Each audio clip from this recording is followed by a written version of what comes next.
Welcome to Trauma Undone. I am your host, Natasha June, and today we are joined by an amazing woman. She is someone whose life and work are true testaments to resilient mindset mastery and spiritual strength. Joanna is a mindset expert, keynote speaker, and author of My Guru Wears Heels, a powerful memoir.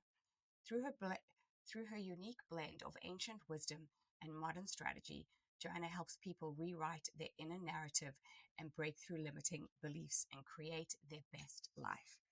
Joanna, I'm so happy to have you on the show. Thank you, Natasha. I'm so excited to be here with you. So, you have an incredibly interesting journey, and I want to know how it began. It's such an interesting question because you have all of these mile markers in life where, upon reflection, you realize they were significant crossroads. And I had one of those around the age of 17. It was a darker season. I had been raped, I had an abortion. On the outside, I looked fine. I was getting through college, I had friends, my grades were okay, my family is amazing. And on the inside, I was crumbling. I felt like I was numbing myself, just getting through the days on autopilot. And I wasn't really present. It was the first time I would say in my life that I had feelings that I could later look back and recognize as anxiety. And one moment I really broke down. I remember feeling my body overheat and uncontrollably start to cry. And I thought, what's happening with my heart rate? So looking back now, it was definitely some form of panic attack. But in the moment, it just felt like coming undone. And the man who raped me also stole things from our home. And my mom decided one of them was really special. It was a ring that a fiance had gotten for my mother who passed away after. So it was something that would be truly irreplaceable for her. And I had that feeling of shame, thinking I invited the vampire in. It was because of me that this man was in our house and that she didn't have this ring that she treasured. And my mom, because she's the most adoring, incredible person, never made me feel bad about that. Instead, she said, let's take the homeowner's insurance and let's go to Italy. So she took my sister and me on our first trip to Italy. And there was something incredible that happened in Venice while on a boat, looking at the water below me and the sky above me. And it was the first time that I really felt like I was a part of it, that I was connected to nature in a larger sense, that I was the universe was me. It was that whole, you're not the drop in the ocean, you're the ocean in a drop. And it was my first feeling of that. And I thought, wow, whatever that is, I want that more. I want to learn how to access that. And once I do, I want to show other people how to do the same. That's amazing. It is truly amazing because I mean, the inspiration, like so many people get that they want it for themselves, but to want it for yourself and to give it to others, and having gone through what you've gone through is just incredible. It's such a light in this world, and I just want to say thank you for that. Oh, well, thank you. And there's a key part there because I think it's Tony Robbins who said, if you want a better life, ask better questions. And I always appreciated that he said that because so often the questions are things like, why me? Why did this happen? And just by getting to that point of what is that feeling? How can I access it? And then how can I share it with others? Because I had asked a better question, by the time I came home from that trip to Italy, within a week, I met the woman who would be my mentor for the next 26 years. And she was the world's oldest yoga teacher. And she was the answer. She was the person who taught me how to teach yoga and meditation, how to become an expert of this mindset, which is always a work in progress because it's something you practice forever. You never look or seek perfection. And watching her, specifically in the yoga world, remind people of the light that they already possess and see them turn it on. Seeing that became the most beautiful, addictive thing. And I thought, I just want to spend my life having those kind of experiences. So she lit the fire. And then my way of honoring her and my own journey is to keep that spark lit and pay it forward to as many people as possible for as long as possible. So when you're working with people, you really help them unpack and rewire their limiting beliefs. How do you do that? It's interesting because I love and appreciate so many different modalities of healing. There is a space, a time, and a place for all of them. So while some people might be drawn to traditional talk therapy or psychotherapy, other people might like more of an ayahuasca journey. Other people might respond to hypnosis. Everyone is so uniquely special and different. What I appreciate with the course that I created, which is one of my favorite things to do, it's called Best Life Ever. It really focuses on habits of happiness, small, actionable steps that we can all do that create remarkable shifts in how we experience our lives and quickly. So, unlike traditional talk therapy, where you might be encouraged to revisit or relive what was your trauma and stay there as you work it through. Here, we do really helpful exercises that get you present. So, one of them we do pretty early in the course, and in the book I wrote on it, also Best Life Ever. It's an exercise where you detail on purpose what this experience was. It could be a big, obvious one in your life, like in my case, the ones I shared. It could be smaller ones that you didn't even realize were still on your mind. Oh, my parents broke up when I was 4 and I didn't realize it was affecting me as an adult until this relationship. Or it could be my third grade teacher told me that I would never be good at this and I find it still holding me back now 40 years later.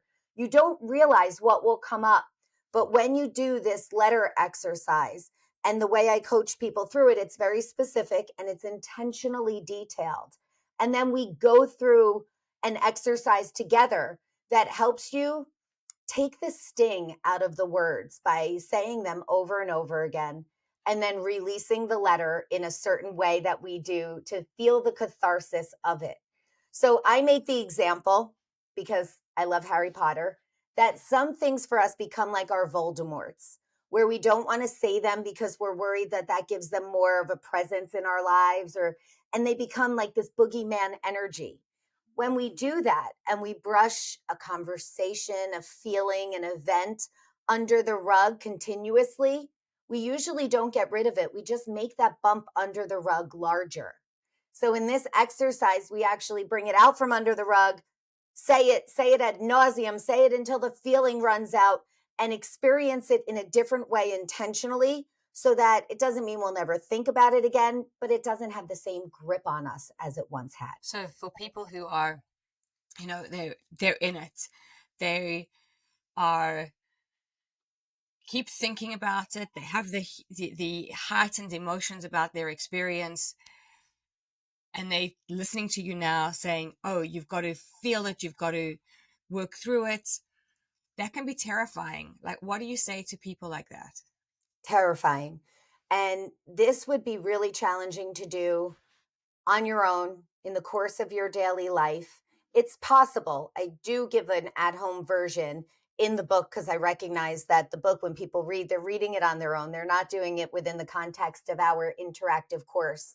When they are in the course, what I do is it's a virtual one. So I have them go with just one partner into a breakout room.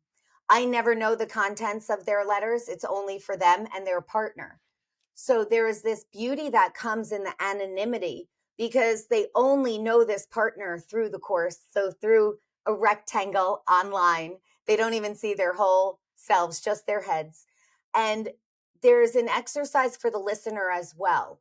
And what happens is one partner will share their letter, and the listener is not to give any verbal or nonverbal cues. So there's no nodding, there's no, I'm so sorry, there's no, oh, I'm crying with them. The person is just giving them their full attention.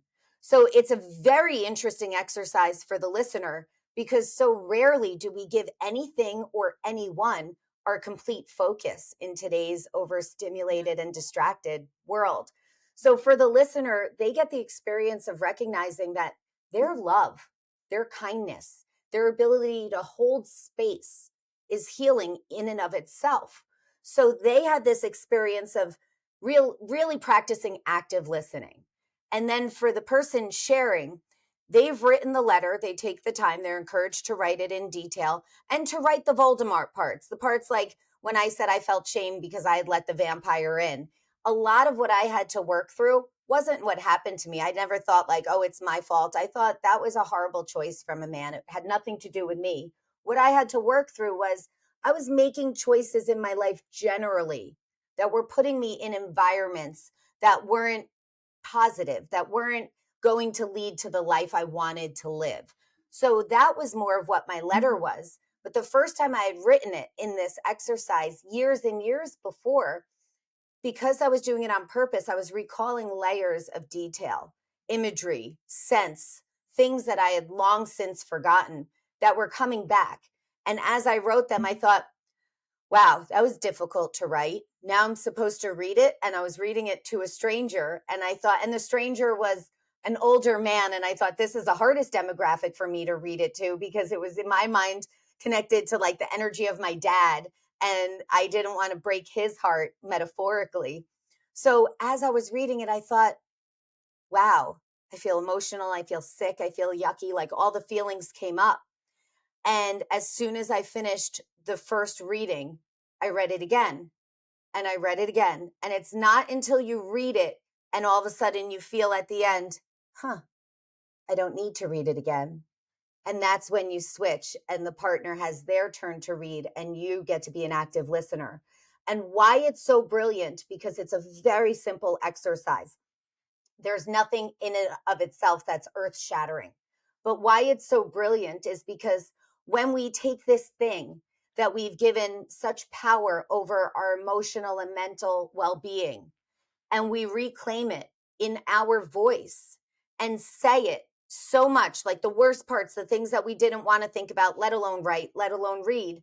We read it and we live through it. We read it again and we're still alive. We read it until all of a sudden we realize, oh, and it's so universally strange when clients share with me after.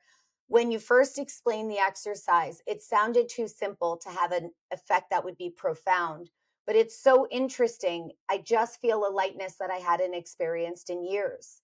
I think it helps you see yourself and hear yourself with the kindness, with the love, with the generosity that you would if the other person was reading it. And it helps you separate who you are, who your identity is from the events that happen to you. That's pretty amazing. Um, so sometimes you have something that happens to you in your life, and it's when you were much younger, but you don't really remember it. How do you deal with it? Or you have like a little bit of a memory, but you don't remember the details. How do you bring up all that the details and the memories again? In that case, it's more the details of how you felt when you first realized this was affecting you, what those feelings felt like, how the conversation has been in your head, the story that plays on repeat, the things that are bouncing around in there, whatever it was that inspired you to think of that thing as the subject of your letter, it's the feelings around that. I have a few people, many actually, who take my course again and again. And when that first happened, I was surprised because I said, you guys know it's the same thing, right? This isn't like 2.0. And usually it was some version of the same answer of why they were interested. It was either they didn't really think it was going to work, so they played small and they want to come back and play bigger, or just because they really loved the community forged and they thought, this is my cup filling time for the week and I look forward to it. What I realized is the people who've done the course again and again, every time they had written a letter, a different thing popped up for them. So it wasn't like they still wanted to work through that old letter content. All of a sudden, and it might have seemed like a smaller thing at the time, but maybe it was really, you had to peel the first layer of the onion back and then you got to this other one. For one client, she realized everything was really coming back to a conversation she had with her mom when she was so young that shaped her sense of self and embedded a deep insecurity that impacted all of the subsequent things that followed. So it was so interesting. She said, if I hadn't done that first letter and revealed what I thought was the big one, I wouldn't have gotten to the fact that this was the source for me. That's amazing because it's like, yeah, you have to get to that source. Mm-hmm. So I would imagine doing this over and over again, that it would be beneficial. Always. And I realized I hadn't done it myself personally in a while, because when people do this on the course, I sit there and I meditate and I just wrap them in protective light. I send them the courage, the strength, the love as they're doing such important work. And while leading a retreat with my partner to Tuscany last fall, we were doing this exercise in person, which is a great way to experience it. And after we paired everyone off, we realized, well, we can do it with each other. And it had been a while since I had written my letter. It was incredible that even leading and facilitating this exercise, I could still be surprised by the thing that came up for my letter and by the release I can have by going through the exercise myself. Oh, wow. I want to go back a little bit to your personal journey. And so you had this realization, and when you were in Italy, and you come back and you meet this incredible mentor. And so how did your healing progress from then? It's it started with the fact that I knew I wanted something different. Then meeting her, I was open, so I decided to try yoga for the first time. A friend of mine was teaching it. Went into the next class thinking it would be that same friend, and it was my teacher in the front of the room. And the first time our eyes connected, it was the first time I saw aura when she taught that day. There was this white glow around her. And the more she taught, locked eyes with students, and shared an energy, I would see the glow expand. And I thought, ooh. And when she and I connected visually for the first time, I just thought, wow, this is a feeling of love, of home. Whatever this is, I'm meant to be here. So at first, I thought I would just show up as a student. And I studied with her as a student for a while. And then she certified me to become a teacher and lead yoga and lead meditation. And I started traveling with her and assisting her and seeing more of the world. The more I saw, the more I understood. And it was that feeling of everything's connected to your breath. We live in this Western notion that the mind is controlling everything else. And really, if we just connect with our heart, our energy, our feelings, our breath, our spirit, we could quiet the mind and feel our way to the life we want to live. Because so much of that inner knowing, that wisdom, those guides, they reside within us. And if we get quiet, we can hear them more than trying to think them into logical conclusions. So that was a big part, was first finding yoga, then finding my breath. Once I found my breath, I started practicing different aspects of manifestation, not even calling it that at first. At first, I would say, "Ooh, I'm just going to get quiet and think about things. I'm going to like talk to my angels or whoever those magical things are around me." And I realized it didn't matter what somebody's language was for it, whether they called it thoughts, prayers, meditations, wishes, that when we focused our mind and matched it with our belief, we could create things on purpose. And then I became obsessed with that, how our minds were creating with our thoughts, with our imaginations, the life and the outcomes we have. So if you wanted something different that felt incredible, that felt amazing, if you can combine listening to the feelings and using your imagination, you could actually create your life on purpose instead of reacting to it by what's thrown your way. So we live in a world that, like you said, that is filled with us trying to control everything with our mind. But not only that, there's so much distraction. So how do you get people to really connect with themselves and with their breath, and to be able to, because also we distract ourselves because we don't want to feel the feelings because we're scared. Yes. So there's a lot of people who are like, sounds good, but I have too much. There's too much to going on. There's too much I want to avoid. There's too many feelings. I don't want to feel the good or the bad. What's interesting is when I was doing this work pre-COVID, mostly in yoga studios and on yoga mats, you felt like the people who were entering those spaces were ready for something. even if they didn't want to feel everything, they wanted to start. They were at least open to breathing or to peace. Then when COVID happened, it became like a gift wrapped in black wrapping paper, the present you didn't recognize because it came in the form of a global pandemic. But what happened was I didn't enjoy teaching yoga the same way. I missed the real community and real connection. So instead, I thought, what do I miss the most? I miss reminding people that they have this power. So instead of going into yoga studios and retreats and workshops, it began to form what is now this course that I did for just individuals or corporations or schools or sport teams, any groups that really needed connection, community, and they were starved for it.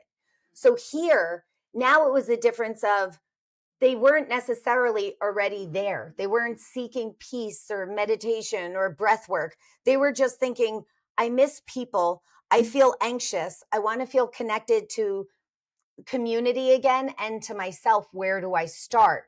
So, because that question was different, that's what helped me come up with different answers. And the answers became it has to be small, it has to be actionable, and it has to be real.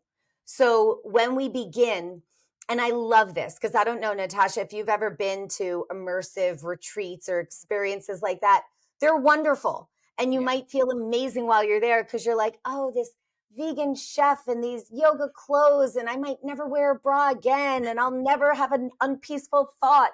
You can you can have that retreat high and come home and feel a hangover from it because real life ensues.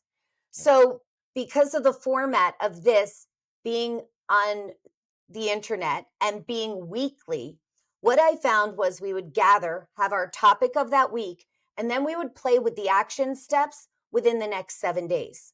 They were small enough shifts that even the busiest people could do them.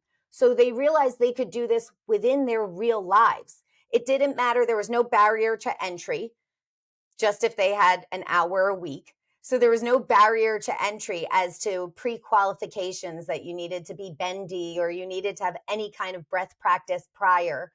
And by having this structure, it invited people just start with this first small step of week one.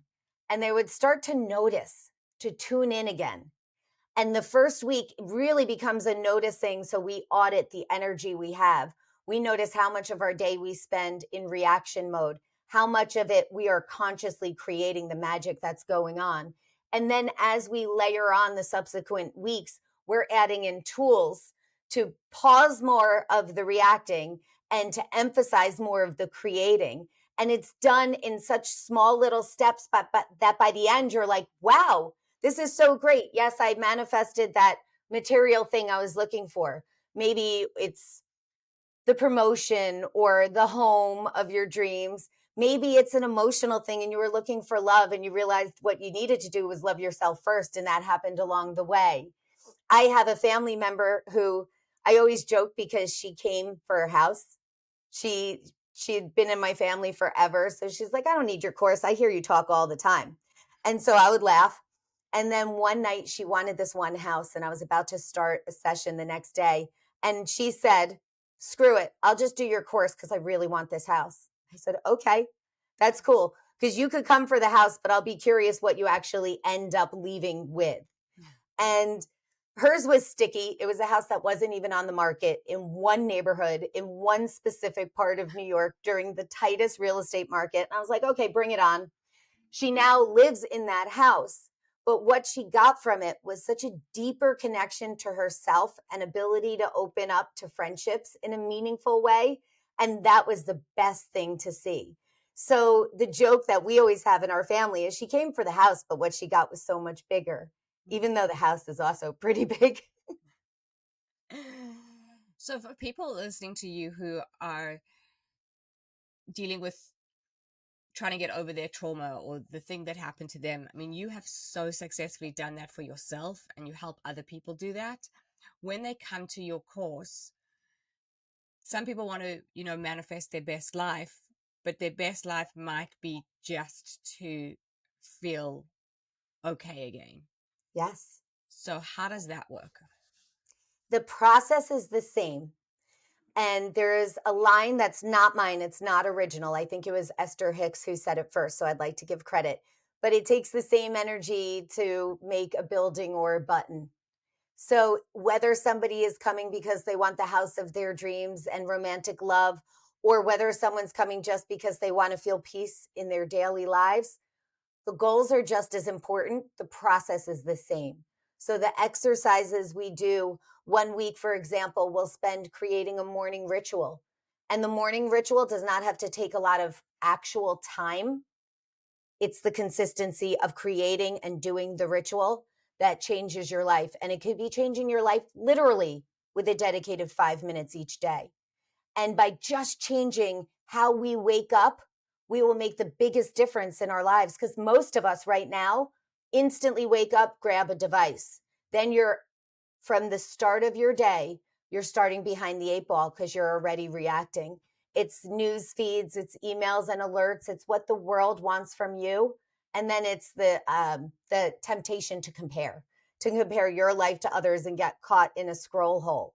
When you start your day, even if it's just 5 minutes, but with purpose and with intention, you are creating and curating what you want more of and what you're ready to release.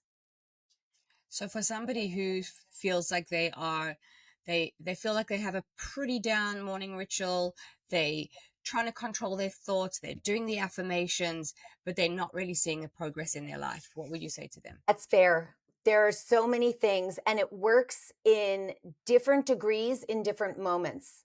So there are times where I will tweak my morning routine and I'll journal, and I will love the release that I get from journaling. And it might be I woke up feeling like shit.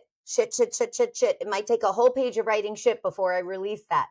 There will be other times where my morning routine has nothing to do with journaling. Maybe I'm writing a new book and I just don't want to write for fun. Maybe it's something totally different and I just need to sit in quiet.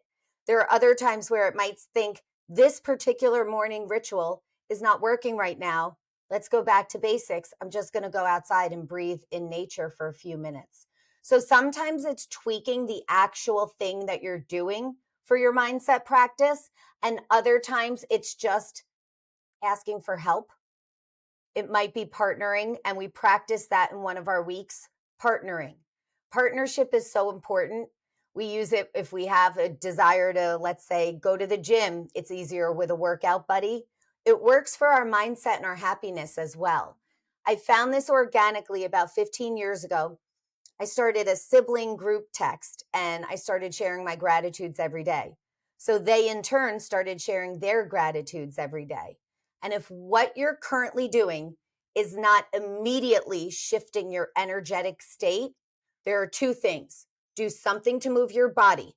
It could be jumping jacks. It could be dancing to one song. It could be walk around the block. Change your physiology first. Then it's easier to change your energy.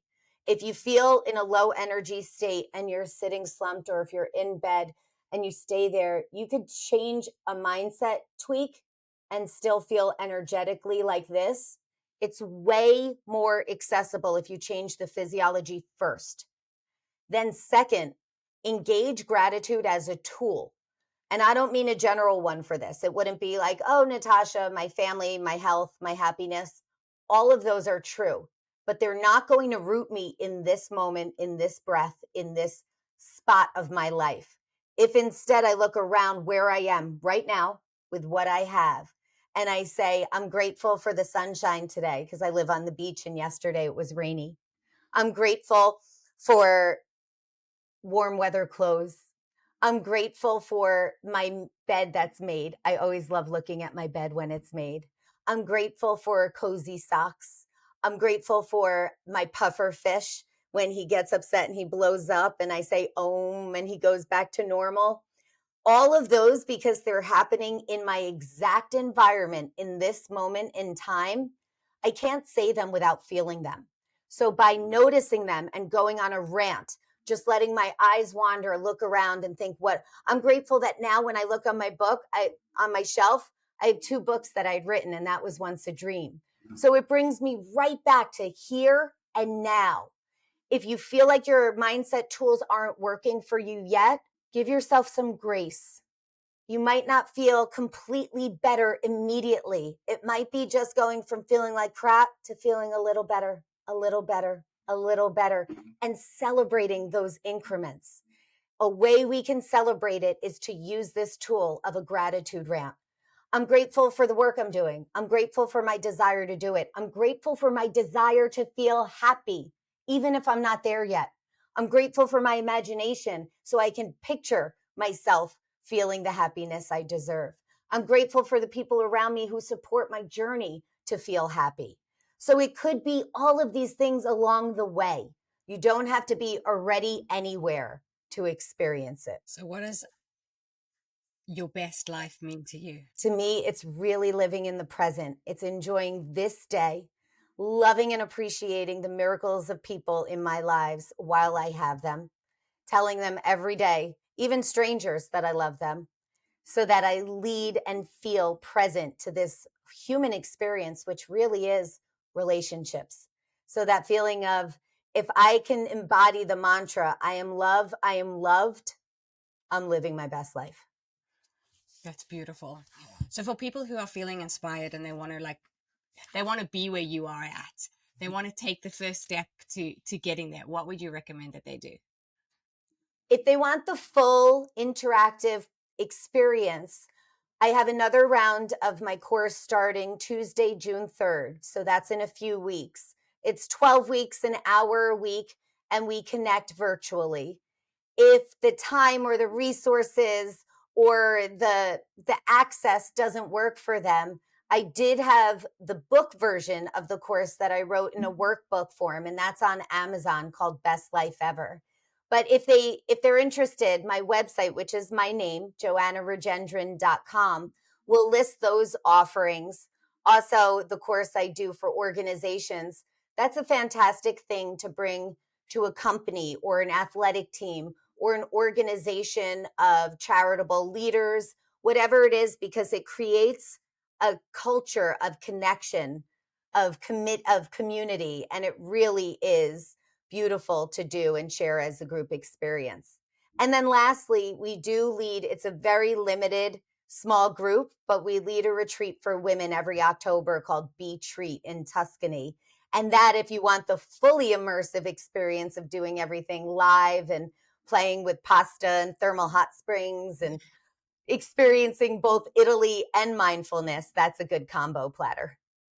That sounds amazing. I'd love to do that with you. So, as my final question, is there anything that I haven't asked you about that you want to share? I would just love to remind everyone, you already have the ruby slippers, like Dorothy in Wizard of Oz, where we tend to look outside of us for the answers. But all you need to be reminded of is that feeling when you walk down a street and you get the little prickles on the back of your neck. That's your intuition, and it's everything you need to know to guide you when something feels amiss. Similarly, when you meet someone and you feel like you've fallen in love, or you meet a friend but you're instantly best friends, there was never just casually knowing them. Those are also your guides. And in that moment, you know, this is something that feels like, this feels like it's for me. And if nothing else, if you live your whole life going more towards the ahs and being willing to walk away from the ughs, you will start to live your best life ever, and it will feel delicious. So I would encourage people, do that and start today, because the only regret you ever have is the woulda, shoulda, coulda of not starting, not loving yourself, loving your people, loving your life to its fullest capacity for as long as possible. Joanna, thank you so much. This has been such a joy and such an inspiration. Your story is incredible, and your resilience and the work that you do is helping so many people. So thank you. Thank you, Natasha. It is my honor. I wake up every day feeling like my heart is on fire and filled with gratitude that I get to do what I was made for.